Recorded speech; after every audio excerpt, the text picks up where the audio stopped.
François Hollande a été élu aux élections présidentielles. Nous sommes donc toujours dans une 5e République. Le Front de gauche propose et envisage de passer à la 6e République. Elle serait constituée de quoi? Ce qui nous choque dans la 5e République, c'est avant tout le régime présidentiel.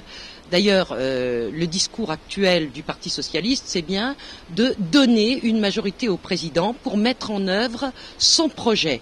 Et nous estimons que l'exercice de la démocratie ne consiste pas à ce que la Chambre soit uniquement l'enregistrement du projet d'un bonhomme, mais que, au contraire, ce soit l'expression plurielle des volontés du pays, du peuple français, qui est divers, et que par conséquent, le président doit au contraire représenter l'Assemblée et pas l'Assemblée représenter le programme du président. Donc il nous semble important de revenir à un régime parlementaire où c'est véritablement l'Assemblée qui a le pouvoir, parce que c'est l'Assemblée qui fait les lois et qui fait les règlements qui régissent les rapports entre les différentes forces dans ce pays. Sous Sarkozy, nous avons eu un gouvernement qui était entièrement aux ordres d'une petite catégorie de la population, les riches et les très riches, pour simplifier, c'est-à-dire ceux qui possèdent les biens de production, les usines, les banques, etc. Et toutes les lois ont été faites uniquement pour favoriser ces gens-là, pour qu'ils ne payent pas d'impôts, pour qu'ils ne soient pas obligés de participer au bien commun.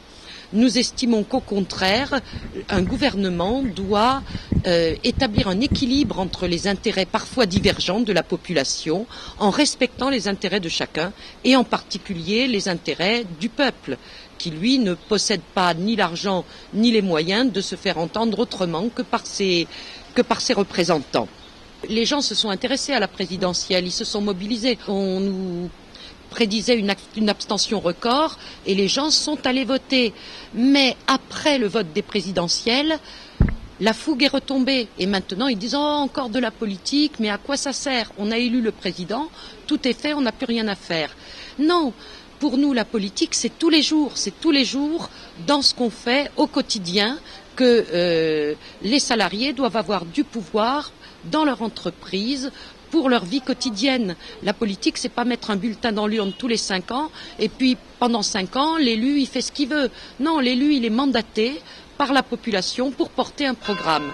Le Front de gauche est le seul qui est un programme relativement complet et qui propose une 6e République démocratique, sans pouvoir présidentiel, sans pouvoir personnel, avec une possibilité de révoquer les élus, qui rendent compte régulièrement de leur mandat, et si jamais ils ne correspondent pas à ce pourquoi ils ont été élus, qu'on puisse les révoquer, qu'on lève l'immunité parlementaire et évidemment qu'on revoie un petit peu la professionnalisation de la vie politique en permettant à chacun de s'investir par une interdiction du cumul des mandats, une interdiction de renouveler indéfiniment le mandat pour éviter la création de féodalité locale. On le voit bien en Ariège, ce n'est jamais bon pour aucun parti et ce ne serait pas bon pour le Parti socialiste d'avoir une majorité absolue à l'Assemblée. Parce que, à partir du moment où on a une majorité absolue, on se sent dégagé de tout compte à rendre et ça, c'est jamais bon.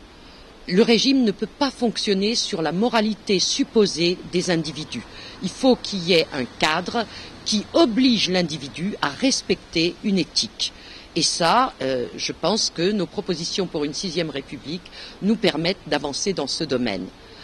Nous proposons une assemblée constituante, distincte de l'assemblée élue pour voter les lois en attendant, et une fois que ce projet de constitution serait élaboré en concertation avec les citoyens, il serait soumis au peuple par référendum. Parce que nous pensons que pour que les citoyens prennent le pouvoir, il faut qu'il y ait un aller-retour permanent entre les représentants élus et la population.